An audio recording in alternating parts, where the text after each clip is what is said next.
The soul is not a passenger, it is an alchemist trapped within the lead of Saturnian time, tasked with transmuting density into solar gold. Awakening begins with the Jed, the backbone of Osiris, the stable axis upon which the heavens turn.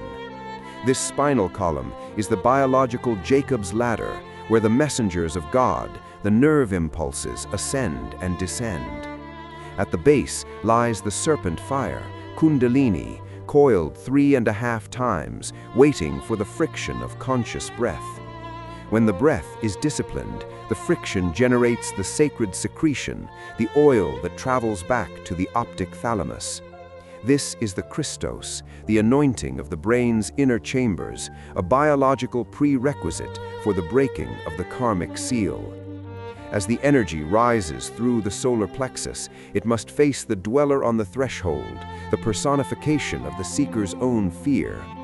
To pass, one must recognize that the shadow has no power of its own. It is merely a blockage of the internal sun.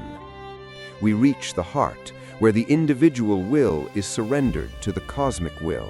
This is the marriage of the sun and moon. Here, the seeker understands the law of sacrifice, the death of the ego as the birth of the soul. With the heart open, the third eye stargate becomes a weapon of clarity, piercing the illusions of the material world. Matter is revealed as Maya, a shimmering field of frozen light, vibrating at a frequency the senses mistake for solid stone. The traveler no longer sees people, but karmic envelopes, bundles of information moving through a scripted reality. To break the loop, one must achieve non-attachment, the ability to act without being bound to the result of the action. This is the middle way, the razor's edge between the dualities of existence. The physical body is a carbon-based containment field designed to hold the immense voltage of the solar soul. DNA is the biological hardware, but the luminous egg, the human biofield, is the software that dictates the expression of life. The ancients called this the aura, but science identifies it as a coherent electromagnetic field, a torus of energy extending 6 feet from the heart. When this field is fractured by trauma, the soul leaks its vril, its vital spark, allowing the parasites of the lower dimensions to feed. Alchemical transmutation is the repair of this field through the sacred vowel and the internal fire. We return to the salt, sulfur, and mercury, the 3 essentials of the seeker's internal laboratory. Salt is the body, the stable base. Sulfur is the soul, the active heat. Mercury is the spirit, the bridge between them. The goal is the coagulation, the fixation of the volatile spirit into a form that can withstand the solar wind of higher dimensions.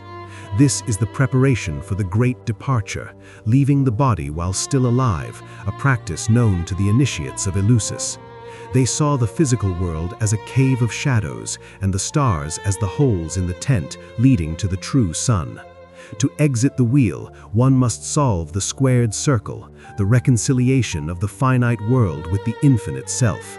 It is the I am that never changes, even as the bodies of the seeker fall away like autumn leaves.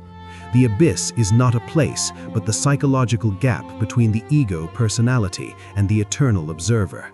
It is the dark night where the old self dissolves. Crossing requires the Vajra, the thunderbolt of indomitable will. One must walk into the void with the certainty that the ground will appear beneath their feet. Within the void, the seeker encounters the 7 gatekeepers of the planetary spheres, each demanding a sacrifice of a specific earthly attachment. The moon demands the sacrifice of instinctual fear. Mercury demands the sacrifice of the intellectual pride. Venus, the attachment to pleasure.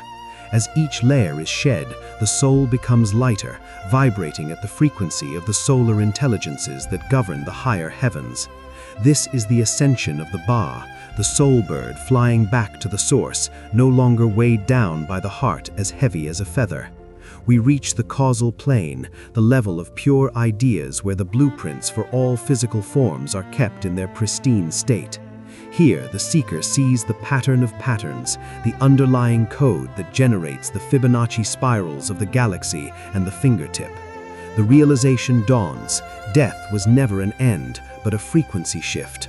The soul was merely changing channels on the cosmic television. We now apply the hermetic seal, the protection of this knowledge from the profane. Only those who have faced the shadow may hold the light. The traveler looks back at the lesser mysteries of the physical world with compassion, seeing the struggle of the sleepers within the dream. The alchemical rubedo is complete, the reddening, the final stage of the work, where the spirit is fully embodied and the body is fully spiritualized. The lunar self is the personality built on reflection, the borrowed light of society, parents, and past life traumas. To exit the wheel, this mirror must be shattered. We call upon the solvent of the sages, the internal fire that dissolves the glue of attachment to the physical I. This is the second death mentioned in the mystery schools, the death of the desire body before the physical body expires. The astral body, the vehicle of dreams and emotions, is now detached from the lunar gravity and tethered to the solar center. The traveler enters the hall of the spheres, moving beyond the reach of the planetary archons, the cosmic janitors of the reincarnation loop. Saturn, the lord of time and the keeper of the ring pass not, demands the final password, the realization of the timeless self. I am not the body, I am not the mind, I am the eternal witness of the change.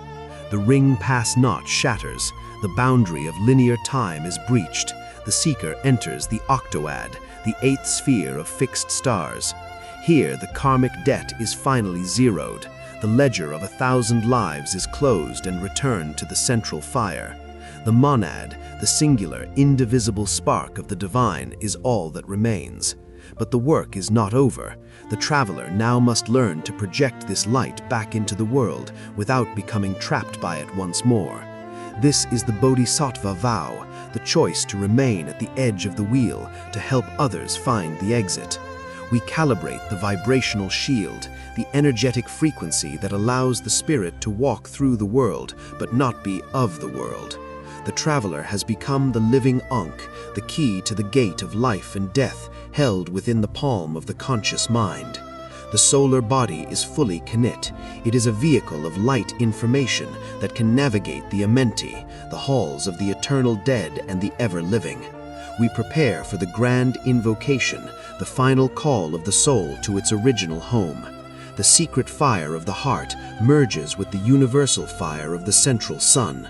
The partition between inner and outer is dissolved. The seeker is the universe experiencing itself.